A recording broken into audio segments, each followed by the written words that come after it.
Hey everybody, Scoutcrafter here. Today we got to drill a larger hole in wood, let's say 3/4 of an inch or so. So a lot of options here. So I was thinking maybe some of you guys never knew about some of the options that exist. So I laid out a few of my larger drill bits for wood. So let's go through them and see how they work and what we can use them for. Okay, your general purpose drill bit like this here. Great for wood, metal, plastic. Problem is that when they get to bigger sizes, you have a problem with the shank. How big of a shank can your drill hold? So they came out with a set over here. You can see up here, like a silver and Deming set they call it. And these are basically regular drill bits, but they're cut down. The shank is cut down that'll fit into a standard, well, in this case it's 3/8 of an inch. They're okay, but they're really not made for wood. They do tear out, especially if you're working with pine or something like that. So then we come to a different type of drill bits. Years ago, these used to be my dad's. These were the first type of spade bits they came out with. These were early spade bits. And you could see how that worked. One would cut a groove, a circle, and this would chip out the wood in between. These things worked great up to a point. You had to sharpen them, had to keep them toned up. Then we came out with the standard, I guess what you call a standard spade bit. Spade bits, these things are great, and they still work good today, although they require a little bit more horsepower on the drill because of the dynamics of the tip. But they do have their advantages, and I'll show you later what advantage they are.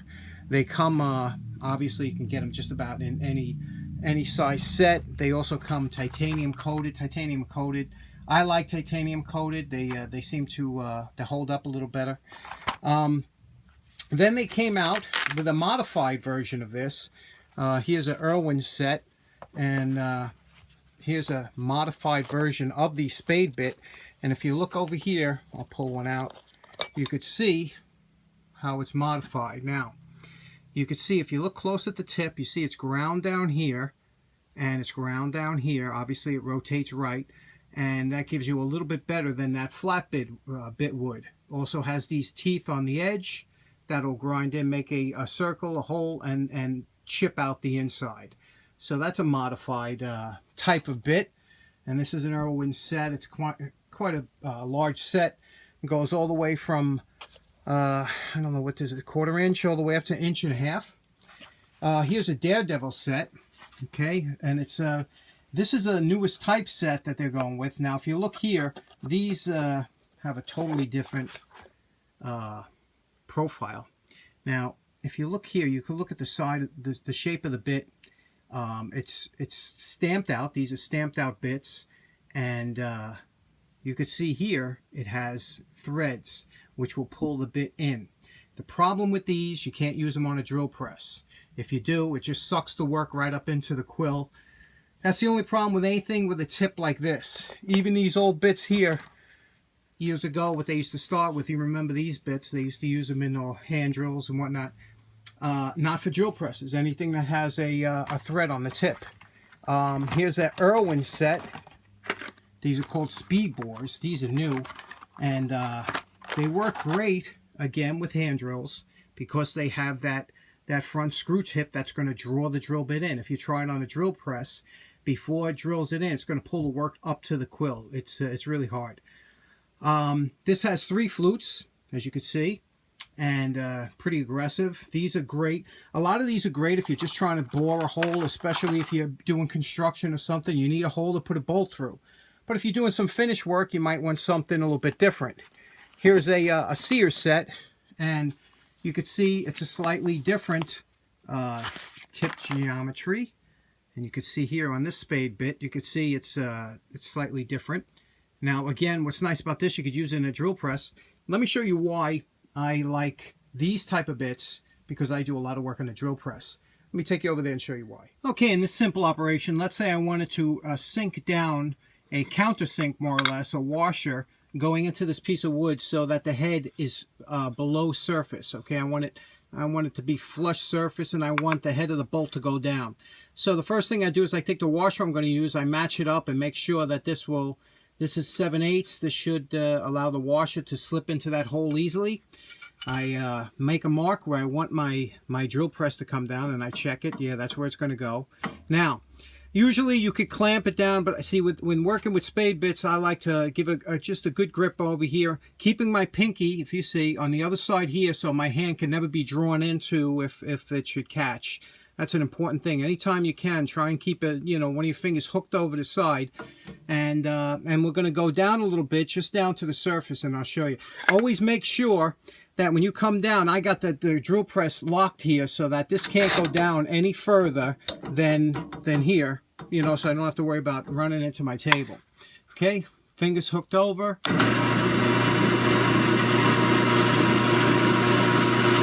I'm feeding it in gently.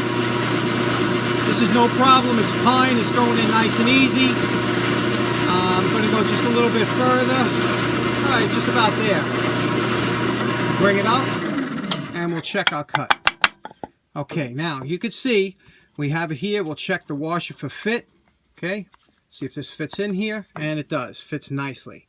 Now, the washer will fit in here. Then all I have to do is drill the size hole for the bolt, and this will sit below surface. It won't be proud of the surface. Okay, another simple operation. Let's say you wanted to drill a 1-inch hole through this wood in this hole here.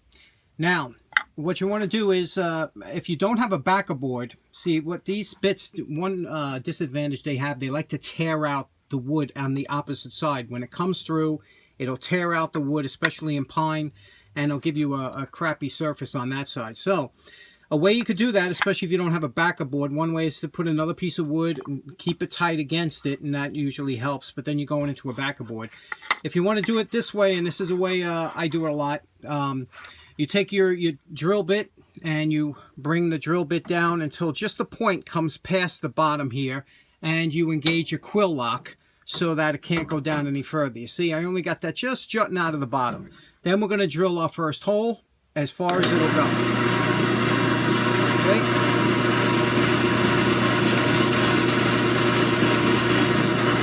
Now I'm all the way down, I'm bottomed out. When we flip this over, we should have a hole here, and there it is. There's the hole right here at the bottom of this. Now we're going to take and we're going to readjust the quill lock so that we just don't hit the table. That's all we're concerned with now. We just want to go, we'll go down to about here. Yeah, just about there. We're not going to damage the table. But now there's the hole right there. So what we're going to do is we're going to run it through the opposite way. Now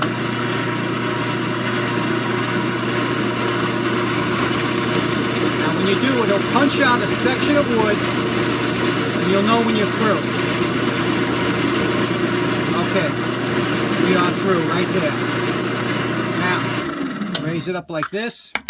And there is, you always got to punch out a little piece of wood there. But there is a hole that's clean on both sides and with minimal tear out. Okay, because you didn't go through the other way. You can always clean this up with a file or whatever, but that's one way to go through if you don't have a backer board to get a clean hole going through. Okay, next we have the modified, you can see the tips. This is a Sears bit. And again, when you're going to do, now we're going to use a backer board. We're going to go drill through this corner here. When you come through like this, we want to bring it down, lock the quill so that it don't go any further than it has to into the backer board. Bring it over here. Again, I have it cut out on this thing so I can wrap my finger around so I can't be drawn into the bit. About there, we're going to put the hole. You can see it makes a outside hole, and then it chips out the inside. We're feeding it slow. Okay, we're through. You can feel that flip when we're through. There's that little piece that chipped off at the end. Let's take a look at the finish. Now with the backer board, you can see you get a decent finish. Obviously, the top is always the better finish than the bottom, but there's a second hole. Okay, next demo we're going to do is on what's called a Forstner bit. I didn't talk about this before because these bits are in a different class by themselves. First of all, these bits have a thicker shank, 3/8 of an inch. They're machined, they're forged and cast, so they're more expensive than the Spade bits. One of the drawbacks is you can't really drilling deep holes with these get a little clogged up. It's hard to drill deep holes with these, and they're shorter bits, as you can see. But they really do a beautiful finish, a nice, fine, clean hole, and I'll show you just how nice of a hole they do. Again, this is in the drill press.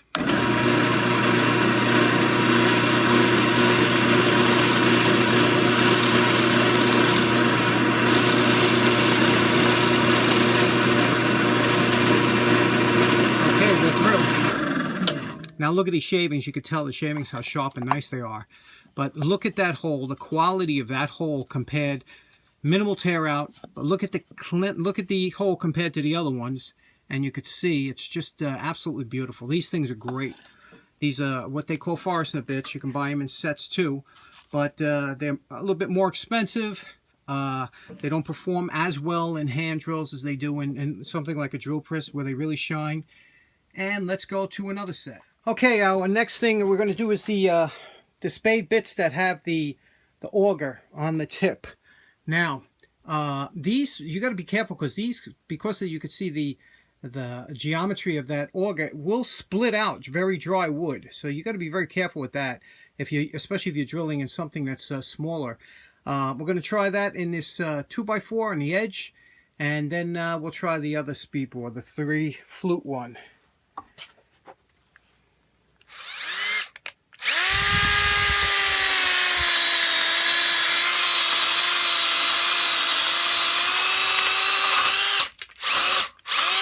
Okay, now as you can see, it went through there no problem. The top half is pretty clean, but let's look at the back half. I suspect was going to be a little bit of a tear out, and there it is. That's why I was telling you that these bits are notorious for tear out. Now, with that type of bit, with the auger bit, you can't do that reverse trick that I showed you on the drill press where you go in halfway and out halfway because of the that short tip. So let's try again a different one with the 3 fluted bore bit. Okay, now we're using the 3 bore, the Irwin Max Speed bit, and this is made just really to punch through wood without too much concern of finish. You got to hold on the drill.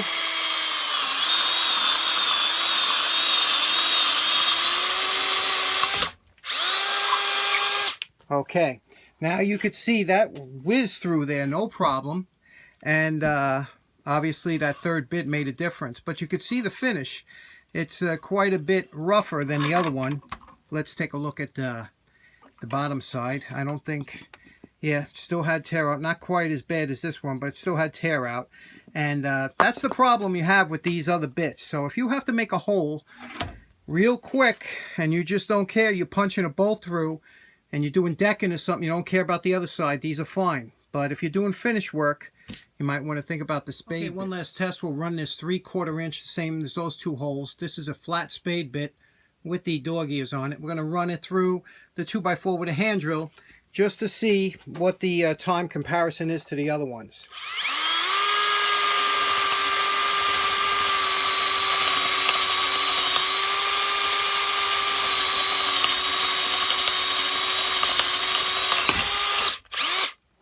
Okay, you can see it took a little bit longer, quite a bit longer.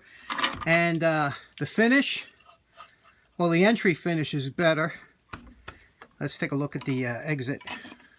Yeah, see, I was saying these Spade bits really do tear out the back. So you got to be careful when you always got to think about that with a backer board. So in conclusion, if you got to drill some really precision, nice holes, you're doing furniture work, you need something that's spot on. Get yourself a set of Forstner bits. You won't be sorry, but there's going to be quite an investment with that. If you're doing timber framing, you're putting together a swing set or something, or some decking in the back, and you just got to punch a hole to throw a bolt through, these Max Speed Irwin speed bores are really nice. And if you're on a budget and you want to make nice clean holes, and you have a drill press and things like that, you can't beat these original flat Spade bits. You can sharpen them, they're nice. And don't forget, afterwards, wipe down all your bits with a little WD-40. This way it keeps them nice and slick for the next time you're going to use them. Keeps them clean and rust-free. All right, I hope you enjoyed it. Take care. Thanks very much for watching. Have a good day.